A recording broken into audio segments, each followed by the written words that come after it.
Om Shri Mahaganadhipataye Namaha. Hi my dear students and my dear friends. Today I am going to explain you the concept of trigonometry, that is introduction to trigonometry, by using a PowerPoint presentation. Trigonometry is a word, that means this word is derived from Greek words, Greek language. Trigonon metron means triangle measurement.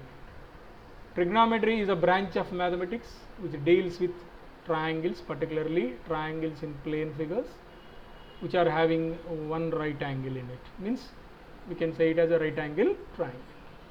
Trigonometry especially deals with the relationship between the sides and angles of triangle, that is on the trigonometric functions and with the calculations based on these functions.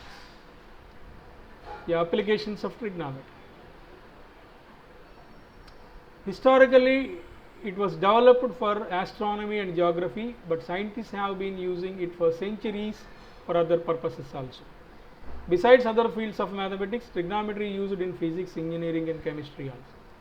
Within mathematics, trigonometry used in preliminary in calculus and linear algebra, statistics. Since these fields are used throughout the natural and social sciences, trigonometry is very useful subject to know. Applications of trigonometry in architecture. Many modern buildings have beautifully curved faces.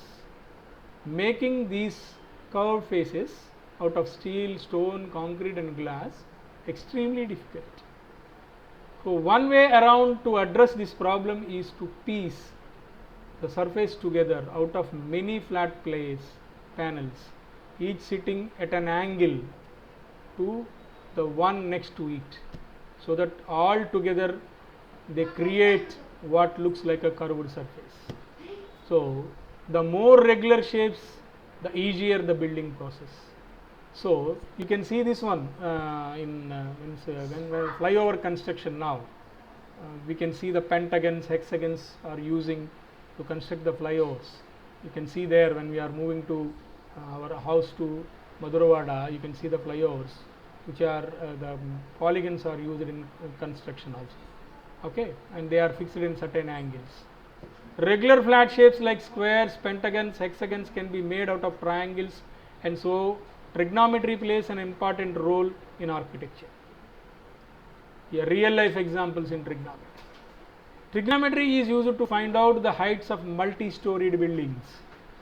The children, I think everyone knows, in Sitamadara, back of that Raitu Bazar, we are having a multi-storied building called Oxygen Towers. So to calculate its vertical height, it takes more time when we want to measure it physically, but by using trigonometry we can calculate it in an easy manner. So Taj Mahal, height of Taj Mahal, we can find out by using trigonometry in an easy manner. Children, see, you can see a right angle triangle in each and every situation, that what we are seeing now here. See here, we can calculate the distances of different planets also by using trigonometry. See, we can find out the height of a mountain. Here also you can observe a right triangle. We can find out the height of a mountain, vertical height of a mountain, okay, by using trigonometry. There's a ladder. We can calculate the length of the ladder or vertical height of the ladder by using trigonometry, because since it is making an angle, you can see, children, you can see a right angle forming over here. So we can calculate its vertical height as well as the length of the ladder also. So Egyptian pyramids, we can calculate its vertical height as well as slant height, okay, by using trigonometry. See, children, there is a long tree in front of your house, and you want to find out the height of the tree by standing at a certain distance from the tree, from the foot of the tree. You can calculate. If you observe this one, you can get a right angle triangle over there. By using trigonometry, you can calculate easily the height of the tree. And two friends, if you went to a beach and you can see that ships are floating on the water of the sea, and you want to find out the distance of the ship from you, you can calculate easily by using trigonometry. See, ladders, two ladders, they are resting against a wall in two different positions. We can calculate the length of the ladder or vertical height of the wall in an easy manner, and the horizontal distance from the foot of the ladder to foot of the wall, that is also we can find by using the trigonometry. See, there is a ship on the sea and there is a lighthouse. By using trigonometry you can calculate the vertical height of a lighthouse or the horizontal distance of the ship from the lighthouse. You can calculate this by using trigonometry. Children, you can even calculate the vertical height or slant height of flying objects by using the trigonometric concept in an easy manner. And even you can calculate the depth of the sea by using trigonometry. Okay. So, Indians' contribution to trigonometry, children. The origin of trigonometry can be traced to the civilizations of ancient Egypt, Mesopotamia and Indus Valley more than 4,000 years ago. Some experts believe that trigonometry was originally invented to calculate the sundials and traditional exercises like means what we call homas and rituals what in Hindu dharma. There by drawing the figures and all those they used to use this trigonometry. The first recorded use of trigonometry came from the Hellenistic mathematician Hipparchus in 150 BC, who compiled a trigonometric table using the sine for solving the trigonometric tables. In India, the Sulabha Sutras written in between 800 BC to 500 BC, by Indian mathematicians, they correctly compute the sine value of 45 degrees is equal to 1 by root 2. In a popular problem in those days, that is the circling a square. Okay. Many ancient mathematicians like Aryabhatta, Baudhayana, they used this trigonometry concept. Aryabhatta was the first person used the trigonometry concept in India. Now, children, I am going to explain you the main concept, okay, trigonometry, and I am going to derive the 6 ratios which are helpful in solving the problems or finding the problems based real life situations. I am going to explain you now. Let us consider a right angle triangle.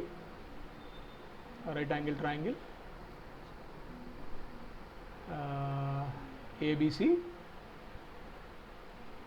right angled at B, and children, we know the side opposite to right angle is hypotenuse. Is that right?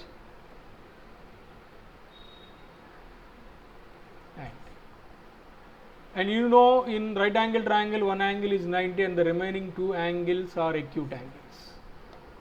So, now we are going to define the ratios with the help of these acute angles only. Angle A and angle C are acute angles. I am considering angle A now, that is why I am marking it now. So, according to this angle, the side opposite to this angle A is BC. So, I am naming it as this is opposite side to angle A, and AB is side adjacent to angle A. Okay. Now, I am going to define the ratios according to angle A now with respect to angle A. The first ratio is one more point I want to explain you, children. If I consider angle C and I want to define the angles with respect to angle C, then AB will be the opposite side and BC is the adjacent side, and hypotenuse there is no change in the hypotenuse. Now, I am writing the ratios with respect to angle A. Yeah. The first one is side opposite to angle A, side opposite to angle A by hypotenuse. I am writing in abbreviations. So, side opposite to angle A by hypotenuse, that is BC by AC, and this is the ratio which is what we have called it as sin A. The name of this ratio is sin A. Sin A. Okay.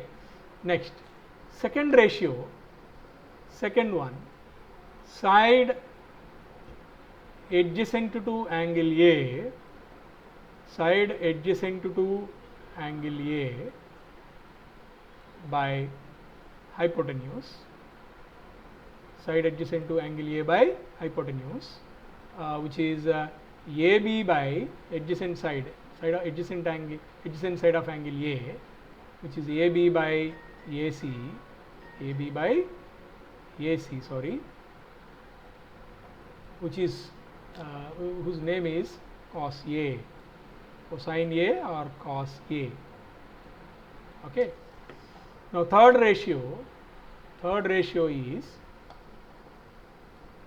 okay, third one is side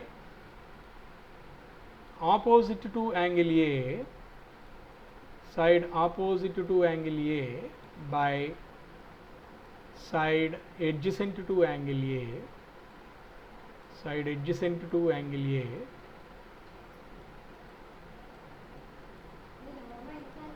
which we call it as which is BC by AB, BC by AB,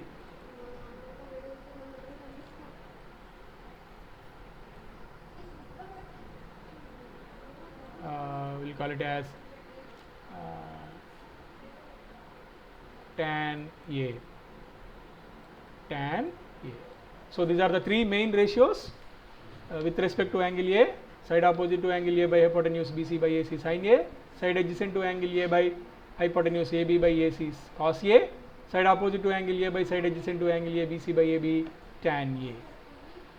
And there are three more ratios which are reciprocals of the main ratios.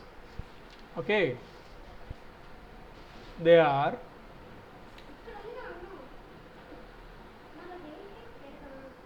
these are the main ratios: sin A, cos A, tan A, and the next coming three ratios are reciprocals of the first three ratios, which is cosecant A. Cosecant A, generally we can write it as CSAA, which is hypotenuse by side opposite to angle A. Secant A is hypotenuse by side adjacent to angle A. Cot A, side adjacent to angle A by side opposite to angle A. So children, total they are 6 ratios: sin A, cos A, tan A, then cosecant A, secant A, cot A. So children, you have to understand these ratios, okay, according to the angle that which we specify. Means, see here, if you observe here, right angle at C here in this figure, if you observe right angle at C, and if you write the ratios with respect to angle A, sin A is BC by AB, cos A is AC by AB, tan A is BC by AC, and cosecant A is AB by BC, secant A is AB by AC, cot A is AC by BC. If you write the ratios with respect to angles B, then we have to call that ratio as a sin B. Instead of sin A, we have to call that ratio as sin B, because we are defining the ratios with respect to angle B. So sin B is AC by AB, cos B is BC by AB, tan B is AC by BC. Then, yeah, cosecant B is AB by AC, secant B is AB by BC, cot B is BC by AC. So like that we have to define the ratios with respect to acute angles only.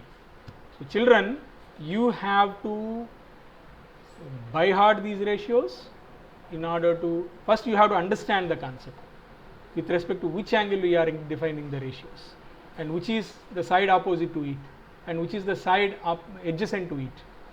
Then the ratios in an order, in a specific order, like this: sin A, cos A, tan A, cosecant A. So first main three ratios: sin A, cos A, tan A, then their reciprocals, respectively cosecant, secant, cot A.